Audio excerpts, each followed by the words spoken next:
sit hier en kyk na my foon, en ek weet ek moet nie, maar ek wag nog steeds. Die stilte tussen ons voel al klaar anders, soos iets al klaar is, maar niemand sê dit nie.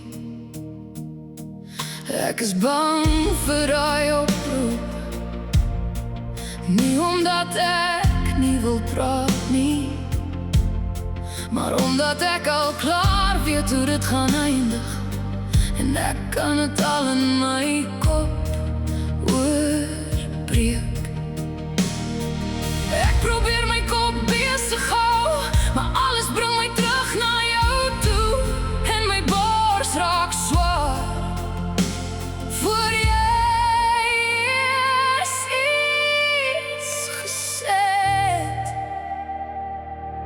Ek wil nie hoor wat jy gaan sê nie, nie nou nie, nie so nie, in oomblik wat alles verander nie. Ek wil nou al nie uit mekaar skeer nie, voor ek eers kans kry om te verstaan. Ek is bang vir daai oproep, want ek voel dit gaan my verloor, nog voor jy klaar gepraat het.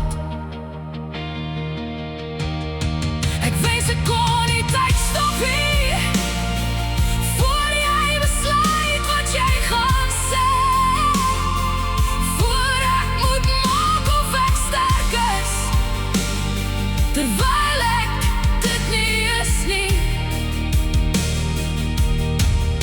As jy my gaan bel, doen het net, maar weet ek is nie gereed nie, en ek weet nie of ek ooit gaan wees nie.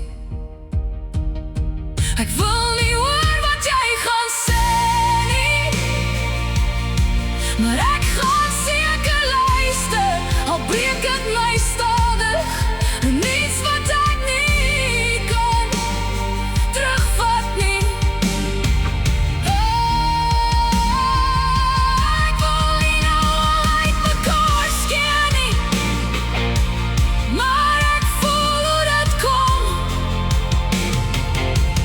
voor die telefoon selfs lui.